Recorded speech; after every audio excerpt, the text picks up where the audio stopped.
जिले की हलचल। आकाशवाणी लखनऊ से प्रस्तुत है जिले की हलचल। आज सुनिए कानपुर नगर और झांसी जिलों की हलचल। पहले सुनते हैं कानपुर नगर जिले की हलचल। आलेख और स्वर है राजेश श्रीवास्तव का। जनपद कानपुर नगर में पिछले दिनों प्रदेश सरकार के कैबिनेट मंत्री राकेश सचान ने उत्तर प्रदेश सरकार के 9 वर्ष पूर्ण होने के अवसर पर सरसैया घाट स्थित निर्वाचन कार्यालय परिसर में नव निर्माण के 9 वर्ष थीम आधारित प्रदर्शनी का शुभारंभ किया। प्रदर्शनी में 9 वर्षों में विकास कार्यों एवं योजनाओं की उपलब्धियों को प्रदर्शित किया गया। इस दौरान कैबिनेट मंत्री राकेश सचान ने प्रदेश एवं जनपद में विगत 9 वर्षों में हुई प्रगति और उपलब्धियों को लेकर चर्चा किया। राकेश सचान ने कहा कि प्रधानमंत्री नरेंद्र मोदी के मार्गदर्शन और मुख्यमंत्री योगी आदित्यनाथ के नेतृत्व में उत्तर प्रदेश ने अभूतपूर्व विकास कार्य किया है। उन्होंने कहा कि वर्ष 2017 के पूर्व और वर्तमान समय के उत्तर प्रदेश में स्पष्ट अंतर दिखाई देता है। आधारभूत संरचना, कानून व्यवस्था और जन कल्याणकारी योजनाओं के प्रभावी क्रियान्वयन के रूप में परिलक्षित हो रही है। उन्होंने कहा कि एक्सप्रेसवे, हाईवे और ग्रामीण सड़कों के निर्माण से कनेक्टिविटी में बड़ा सुधार हुआ है। वहीं एयर कनेक्टिविटी में तेजी आई है।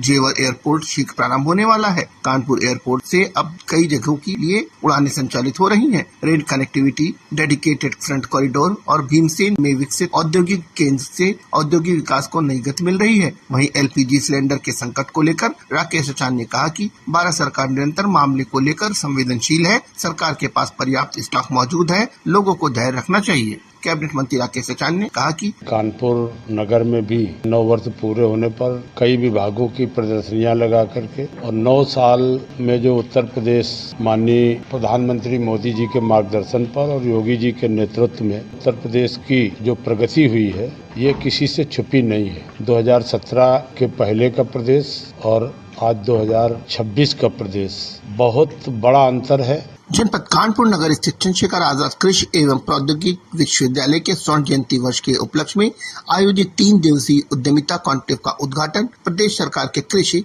शिक्षा एवं अनुसंधान मंत्री सूर्य प्रताप शाही ने किया। इस दौरान विश्वविद्यालय ने हरकोट बटलर प्राविधिक विश्वविद्यालय, IIT कानपुर तथा fragrance and flavour development centre के साथ MOU पर हस्ताक्षर किया। कॉन्क्लेव के दौरान मैन्युफैक्चरिंग, फूड टेक्नोलॉजी, टेक्सटाइल सहित विभिन्न क्षेत्रों के विशेषज्ञों ने व्याख्यान दिया। समारोह में 150 से अधिक स्टॉल लगाए गए, जिसमें विभिन्न नवीन तकनीकों का प्रदर्शित किया गया। गौरतलब है कि MSME और कृषि के संयुक्त प्रयासों से युवाओं के लिए रोजगार के नए अवसर सृजित हो रहे हैं। साथ ही में विकसित उन्नत प्रजातियों तथा दलहन एवं तिलहन के उत्पादन और कृषि आधारित उद्योगों को बढ़ावा भी मिल रहा है। पत्रकारों से बात करते हुए कैबिनेट मंत्री सूर्य प्रताप शाही ने कहा कि प्रदेश सरकार ने पिछले 9 वर्षों में कृषि के क्षेत्र में ऐतिहासिक भूमिका निभाई है और पिछले 7 वर्षों में देश में सर्वाधिक खाद्यान्न उत्पादन में प्रथम नंबर पर रहा है। कैबिनेट मंत्री सूर्य प्रताप शाही ने कहा कि चंद्रशेखर आजाद कृषि विश्वविद्यालय के 50 वर्ष पूरे हुए हैं और राज्य सरकार ने इनको स्वर्ण जयंती वर्ष मनाए जाने के लिए ये निर्देशित भी किया और उसके लिए धनराशि की व्यवस्था भी किया, जिससे कि इस विश्वविद्यालय का जो 50 साल का इतिहास है और जो उपलब्धियां हैं वो यहाँ के छात्रों और जनमानस तक पहुँचे और कृषि क्षेत्र के भीतर जो विकास, जो टेक्नोलॉजी और साथ साथ में उद्यमिता उसके साथ जोड़ करके पूरे खाद्य सुरक्षा को सुनिश्चित करने के जो प्रयास किए गए हैं उनके बारे में आम लोग अवगत हो सके, इस नाते ये व्यवस्था की गई है। जनपद कानपुर नगर में पिछले दिनों पहुंचे भारत के पूर्व राष्ट्रपति रामनाथ कोविंद ने चंद्रशेखर आजाद कृषि एवं प्रौद्योगिकी विश्वविद्यालय में चल रहे MSME एंटरप्रेन्योरशिप कॉन्क्लेव का निरीक्षण किया। इस दौरान पूर्व राष्ट्रपति रामनाथ कोविंद ने प्रदर्शनी में लगे स्टॉल पर जाकर स्टार्टअप और उद्यमियों से उत्पाद के विषय में बातचीत भी किया। पूर्व राष्ट्रपति रामनाथ कोविंद ने इसे उद्यमिता का प्रथम चरण बताते हुए प्रदर्शनी की तारीफ किया। उन्होंने कहा कि युवाओं को प्रदेश सरकार के साथ ही केंद्र सरकार से प्रधानमंत्री योजना के अंतर्गत मदद मिल रही है। मुझे इस प्रदर्शनी को देख करके बहुत प्रसन्नता, इसलिए कि ये उद्यमिता का प्रथम चरण है जो हमारे नौयुवा, अब उनको उत्तर प्रदेश सरकार से मदद मिल रही है, केंद्र सरकार से प्रधानमंत्री योजना के अंतर्गत मदद मिल रही है। जनपद कानपुर नगर में पिछले दिनों जिलाधिकारी जितेंद्र प्रताप सिंह द्वारा राजकीय जिला पुस्तकालय का corporate social responsibility CSR fund के करीब 20 लाख रुपए खर्च कर पुस्तकालय का आधुनिकीकरण किया गया, जिससे अब यह प्रतियोगी परीक्षाओं की तैयारी कर रहे युवाओं के लिए पुस्तकालय आधुनिक अध्ययन केंद्र के रूप में विकसित हो रहा है। पुस्तकालय में पुस्तकों की उपलब्धता, पेयजल और इंटरनेट सुविधाओं के साथ आधुनिक सुविधाओं से सुसज्जित किया गया है। आधुनिकीकरण के तहत पुस्तकालय में कुर्सी, मेज, RO, पेयजल, स्वच्छ शौचालय, बेहतर बेहतर प्रकाश व्यवस्था और समृद्ध पुस्तक संग्रह जैसी सुविधाएं उन्नत की गई हैं। पुस्तकालय में प्रतियोगी परीक्षाओं की पुस्तकों के साथ साहित्य, विज्ञान, गणित, इतिहास, संस्कृत, जीवनी और अन्य विषयों की 67,000 से अधिक पुस्तकें उपलब्ध है। जनपद कानपुर नगर में पिछले दिनों जिलाधिकारी जितेंद्र प्रताप सिंह ने गेहूं क्रय केंद्र का औचक निरीक्षण किया और व्यवस्थाओं की जमीनी हकीकत को जांचा। निरीक्षण के दौरान डीएम ने मौके पर किसानों से सीधे संवाद कर तौल, भुगतान और सुविधाओं की जानकारी लिया। गौरतलब है कि किसानों को बड़ी राहत देते हुए क्रय केंद्रों पर गेहूं बेचने के दौरान फार्मर रजिस्ट्री की बाध्यता को समाप्त कर दिया गया है। फार्मर रजिस्ट्री की बाध्यता समाप्त होने की बड़ी संख्या में किसानों को राहत मिलेगी और किसान क्रय केंद्रों पर जाकर गेहूं बेच सकेंगे। कानपुर नगर जिले की हलचल के बाद आइए सुनते हैं झांसी जिले की हलचल। आलेख और स्वर है विकास कुमार का।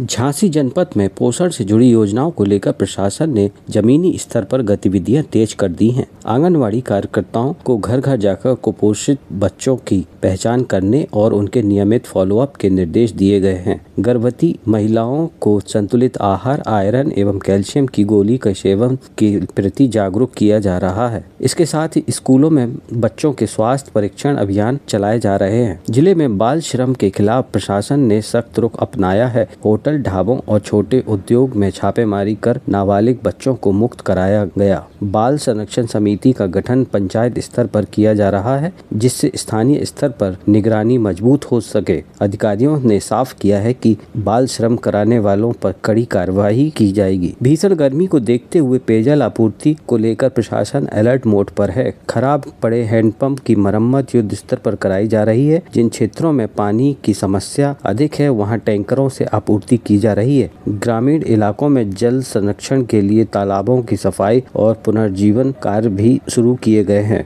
जिला अस्पताल और सामुदायिक स्वास्थ्य केंद्रों में व्यवस्थाओं को दुरुस्त करने के लिए निरीक्षण बढ़ाए गए हैं। बुजुर्गों, महिलाओं और गंभीर बीमारियों से पीड़ित मरीजों के लिए अलग ओपीडी की सुविधा दी जा रही है। डॉक्टरों की नियमित उपस्थिति सुनिश्चित करने और दवाओं की उपलब्धता बनाए रखने के निर्देश दिए गए हैं। नए शैक्षिक सत्र के मद्देनजर बेसिक शिक्षा विभाग ने स्कूल चलो अभियान को गति दी है। शिक्षकों और अधिकारियों को घर घर जाकर बच्चों का नामांकन कराने की जिम्मेदारी दी गई है। खासकर उन बच्चों पर ध्यान दिया जा रहा है जो पढ़ाई से वंचित या ड्रॉप आउट हो चुके हैं। जिले में किसानों की विभिन्न सरकारी योजनाओं का लाभ दिलाने के लिए विशेष शिविर आयोजित किए जा रहे हैं। प्रधानमंत्री किसान सम्मान निधि योजना के अंतर्गत लंबित मामलों का निस्तारण किया जा रहा है। साथ ही किसानों की आधुनिक कृषि तकनीकी और फसल बीमा योजना के बारे में जानकारी दी जा रही है। जनपद में सड़कों के निर्माण और मरम्मत कार्य को गति दी गई है। ग्रामीण क्षेत्रों को मुख्य मार्ग से जोड़ने के लिए नई सड़कों का निर्माण किया जा रहा है। खराब सड़कों की मरम्मत के लिए विशेष बजट आवंटित किया गया है, जिससे आवागमन सुगम हो सके। महिलाओं की सुरक्षा को लेकर पुलिस विभाग सक्रिय नजर आ रहा है। मिशन शक्ति अभियान के तहत स्कूल और कॉलेज में जागरूकता कार्यक्रम आयोजित किए जा रहे हैं। महिलाओं को हेल्पलाइन नंबर और सुरक्षा उपायों की जानकारी दी जा रही है। भूमि विवादों को प्राथमिकता के आधार पर निपटाने के लिए विशेष अभियान चलाया जा रहा है। अवैध कब्जों के खिलाफ प्रशासन ने सख्त कार्रवाई करते हुए कई स्थानों पर कब्जे हटवाए हैं। आम जनता की शिकायत के समाधान के लिए तहसील दिवस का आयोजन नियमित रूप से किया जा रहा है। जिले में युवाओं को रोजगार उपलब्ध कराने के लिए विभिन्न योजनाओं के तहत प्रशिक्षण कार्यक्रम आयोजित किए जा रहे हैं। स्वयं सहायता समूह को